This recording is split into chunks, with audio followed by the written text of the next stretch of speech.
Guys ಎಷ್ಟು ಕಷ್ಟಪಟ್ಟಿದ್ದೀನಿ ಅಂತ.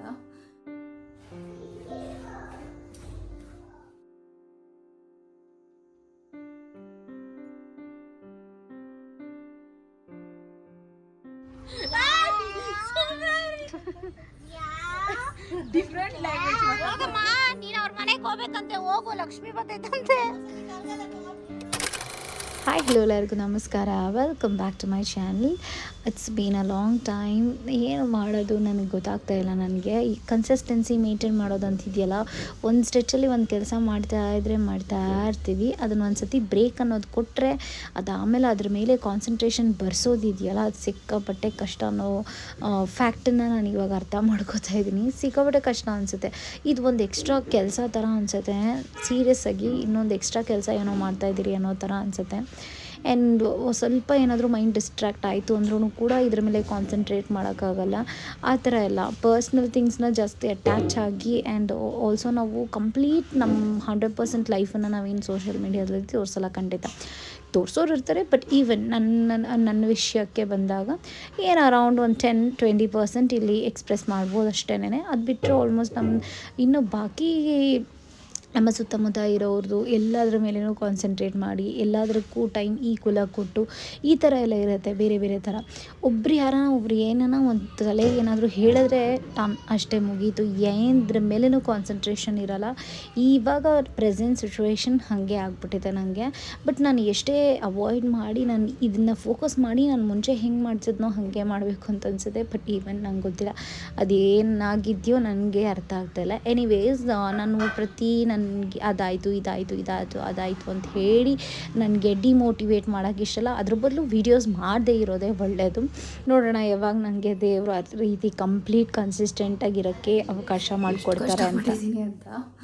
ಓ ಮೈ god, ಎಷ್ಟು ಸೆಕೆ ಅಂದರೆ ವಿಪರೀತ ಸೆಕೆ ಹೇಳೋಕ್ಕಾಗ್ತಾಯಿಲ್ಲ. ಸೊ ನಾನು ಔಟ್ಫಿಟ್ ಬಂದು ನಾನು ಹೋಗಿ ದೇವ್ರ ಸಾಮಾನೆಲ್ಲ ತೊಳೆದು ಎಲ್ಲ ಅರೇಂಜ್ ಮಾಡಿ ಕಟ್ಟಿ ಹಚ್ಚಿ ದೀಪ ಹಚ್ಬಿಟ್ಟು ಪೂಜೆ ಮಾಡಬೇಕಷ್ಟೇನೆ. ಇಷ್ಟೇ ಕೆಲಸ ಇರೋದು. ಇವತ್ತು ವೈಟ್ ಕಲರ್ ಆಗಿರೋದ್ರಿಂದ ಈ ವೈಟ್ ಟಾಪನ್ನ ಹಾಕ್ಕೊಂಡು ಚೆನ್ನಾಗಿ ಪೂಜೆ ಮಾಡೋಣ ಅಂತ ಅಂದ್ಬಿಟ್ಟು ಒಂಥರ ಮನೇಲೇ ಯಾವಾಗಲೂ ಪ್ಯಾಂಟು ಶರ್ಟು ಅದು ಇದು ಯಾವುದೋ ಒಂದು ಬಟ್ಟೆ ಕಂಫರ್ಟ್ ಬಟ್ಟೆ ಹಾಕ್ಕೊಂಡು ನಮಗೂ ಬೋರ್ ಆಗಿದೆ. ಸರಿ ಆಯಿತು, ಇವತ್ತು ವೈ ನಾಟ್ ಈ ನೆಪ ಇಟ್ಕೊಂಡು ರೆಡಿ ಆಗಬಾರ್ದು ಅಂತ ಹೇಳಿ ಈ ಟಾಪನ್ನು ಹಾಕೋತಾ ಇದ್ದೀನಿ. ಇದು ಬಂದು ಕ್ವೈಟ್ ಓಲ್ಡ್ ಟಾಪ್ ಅಂತ ಹೇಳ್ಬೋದು. ನಮ್ಮ ದೀಪು ಕಾಲೇಜ್ ಡೇಸಲ್ಲಿ ತೊಗೊಂಡಿದ್ದೇನೋ ಮೇ ಬಿ. ಅವಳು ಹಾಕ್ಕೊಂಡೇ ಇಲ್ಲ. ಮೇ ಬಿ ಇದು ಟ್ರಾನ್ಸ್ಪರೆಂಟ್ ಅಂತ ಹಾಕ್ಕೊಂಡಿಲ್ವೋ, ವೈಟ್ ಅಲ್ವಾ, ಹಾಗಾಗಿ ಇವತ್ತು ನಾನು ಮನೇಲಿ ಇರ್ತೀನಲ್ಲ ಹಾಕ್ಬಿಡೋಣ ಅಂದ್ಬಿಟ್ಟು ಇದನ್ನ ಐರನ್ ಮಾಡಿ. ಇದು ನವರಾತ್ರಿ ಫಸ್ಟ್ ಡೇ ಏನೋ ತೆಗ್ದಿದ್ದೆ ಈ ವಿಡಿಯೋನ. ನಾನು 9 days ಪೂಜೆ ಮಾಡ್ತಿದ್ದೆ. ಹಾಗಾಗಿ ನನಗೆ ಬೆಳಗ್ಗೆ ಸಾಯಂಕಾಲ ಪ್ರಾಪರಾಗಿ ಸ್ಕಿನ್ ಕೇರ್ ಇರಲೇಬೇಕು. ಆ್ಯಂಡ್ ದಿನಕ್ಕೆ 2 ಸರ್ತಿ ಅಲ್ಲಿ ಉಜ್ಜಲೇಬೇಕು. ನಂಗೆ ಅವಾಗಲೇ ಸಮಾಧಾನ ಆಗೋದು. ಆ್ಯಂಡ್ ನನಗೆ ಫ್ರೆಶ್ ಫೀಲಿಂಗ್ ಇರೋದು. ನಂಗೆ ಅವಾಗಲೇ ಚೆನ್ನಾಗಿ ಅನಿಸೋದು. ಲಿಟ್ರಲಿ ನನ್ನ ಮೂಡ್ ಚೆನ್ನಾಗಿರುತ್ತೆ ಹೇಳಬೇಕು ಅಂತಂದರೆ. ನಂಗೆ ಸಿಕ್ಕಾಪಟ್ಟೆ ತಲೆನೋವು ಬರುತ್ತೆ. ಒಂಚೂರು ಹೆಚ್ಚು ಕಡಿಮೆ ಏನಾದರೂ ಮುಖ ತೊಳೆದಿಲ್ಲ ಅಂದರೆ ನಂಗೆ ಇರಿಟೇಟ್ ಆಗುತ್ತೆ. ಈ ಥರ ಒಂಥರ ಎಡಿಕ್ಷನ್ ಥರ ಮಾಡ್ಕೊಂಬಿಟ್ಟಿದ್ದೀನಿ ಈ ಸ್ಕಿನ್ ಕೇರ್ನ ನಾನು. As usual, my favorite, always favorite, Cetaphil.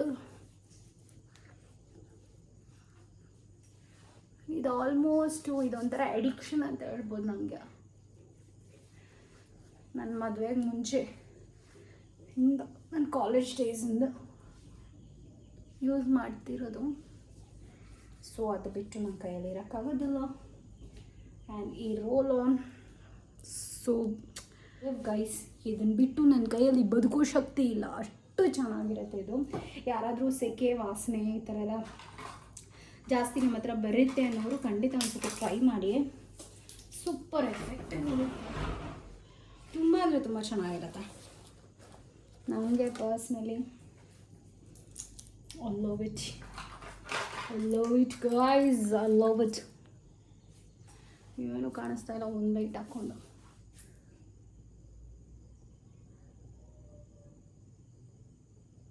ಏನಕ್ಕೆ ಇಷ್ಟೊಂದು ರೆಡಿ ಆಗ್ತಾಯಿದ್ದೀನಿ ಅಂತ ನೋಡ್ತಾ ಇದ್ದೀರಾ? ಒಂಥರ ನನಗೆ ಯಾಕೋ ರೆಡಿ ಆಗಬೇಕು ಇವತ್ತು ಅನಿಸ್ತಾ ಇದೆ. ಸೊ ಹಾಗಾಗಿ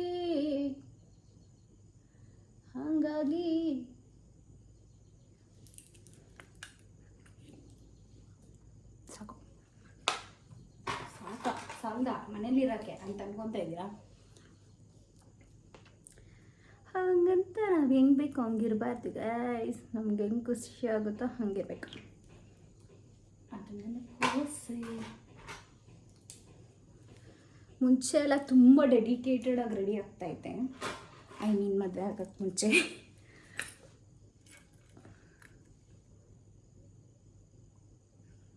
ಒಬ್ಬೊಬ್ಬ ಇಟ್ಬಿಟ್ಟಿದ್ದೀನಿ, ಇನ್ನು ಯಾಕೆ ಒರೆಸೋದು ಇವತ್ತು ಬೇಡ. So let's go. ಬನ್ನಿ ಹೋಗೋಣ. ಹೋಗಿ ಪೂಜೆ ಮಾಡಿ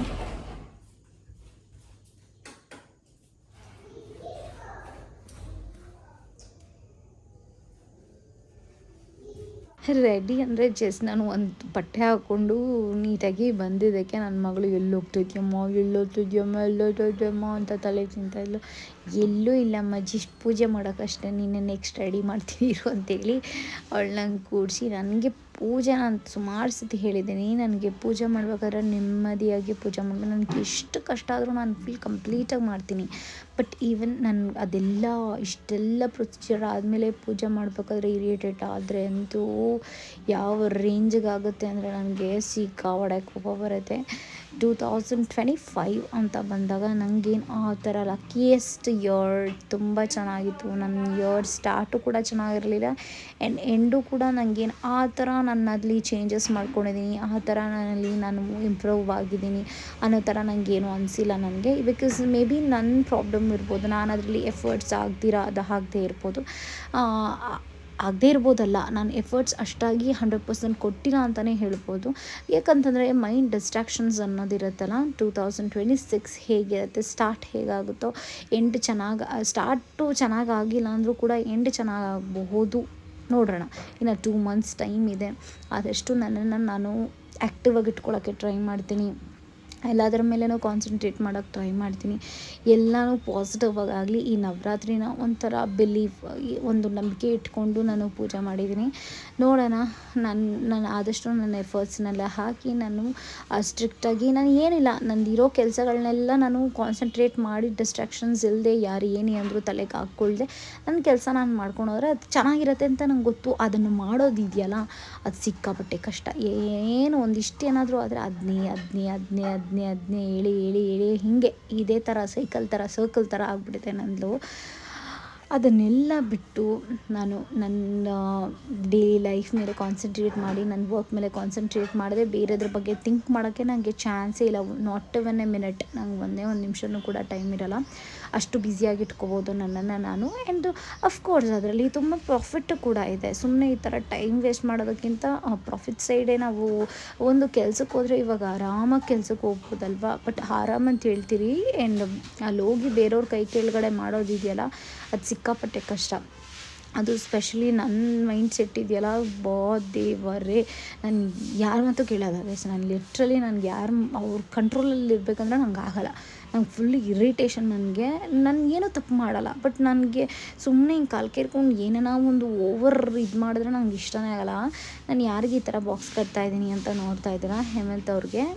ಇವಾಗ ನಮ್ಮನೆ ಕಂಡೀಷನ್ ಎಲ್ಲನೂ ಒಂದು ನಾರ್ಮಲ್ ಸ್ಟೇಜಿಗೆ ಬಂದಿದೆ, ನಾರ್ಮಲ್ ಲೈಫಿಗೆ ಬಂದಿದೆ. ಸೊ ಸರಿ ಆಯಿತು, ನಾನು ಸುಮ್ಮನೆ ಮನೆಯೊಳಗಡೆ ಟೈಮ್ ವೇಸ್ಟ್ ಮಾಡೋದಕ್ಕಿಂತ ನಾನು ಹೋಗೋಣ ಅಂತ ಹೇಳಿ ಹೇಮಂತ್ ಅವರು ಕೆಲಸಕ್ಕೆ ಹೋಗೋಕ್ಕೆ ಡಿಸೈಡ್ ಮಾಡಿದ್ರು. ನಮ್ಮ ಮಾವಂಗೆ ಸ್ವಲ್ಪ ಮೈಗೆ ಹುಷಾರಿರಲಿಲ್ಲ, ಹಾಗಾಗಿ ಹೋಗ್ತಾ ಇರಲಿಲ್ಲ. ಏನು ಬೇಕು ನಾನು ಎಕ್ಸ್ಪೆಕ್ಟ್ ಮಾಡಿರಲಿಲ್ಲ. So nice.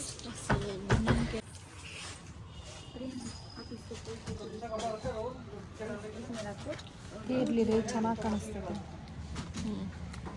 ಇಲ್ಲಿ ಪರ್ಪರ್ ಆಯ್ತದ. ಸರಿ ಬಿಡು, ತೆಗಿಬೇಡ.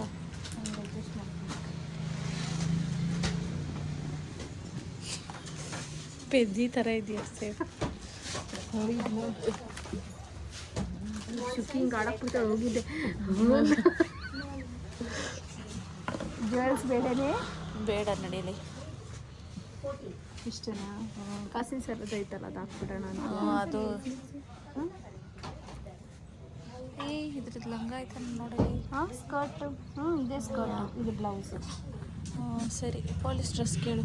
ಪೊಲೀಸ್ ಡ್ರೆಸ್ ಬೇಕು.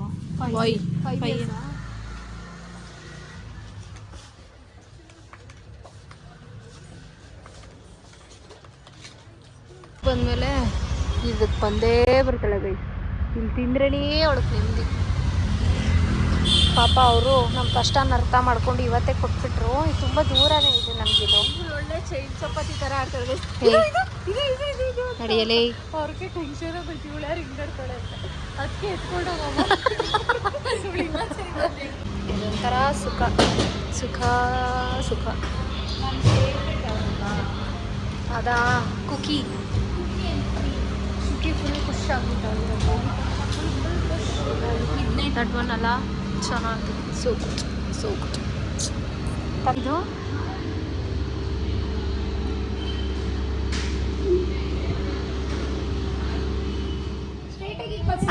ಗುಂಡಣ್ಣ ಬಂದ.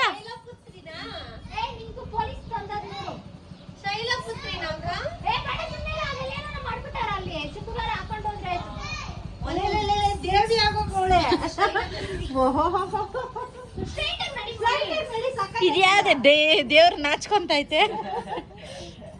ಅದು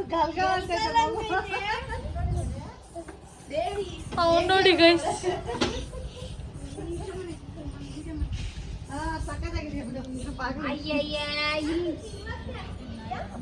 ಟ್ರಯಲ್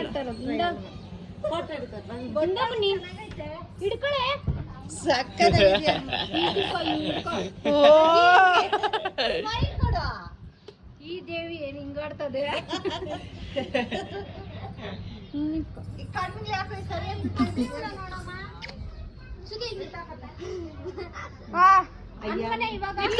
ಅವರೆಲ್ಲ ನಗಿತಾರ ಇಲ್ಲಾಂದ್ರೆ. ವಾಲಿಗಳು ನೋಡಮ್ಮ, ಕೊಡು ಕಣ್ಗಳು ಬಿಡಿಂಗೆ. ತ್ರಿಶೂಲ ಹೆಂಗ್ ಇಟ್ಕೊಂಡು ಕಣ್ಣಿಗೆ ಬಿಡು.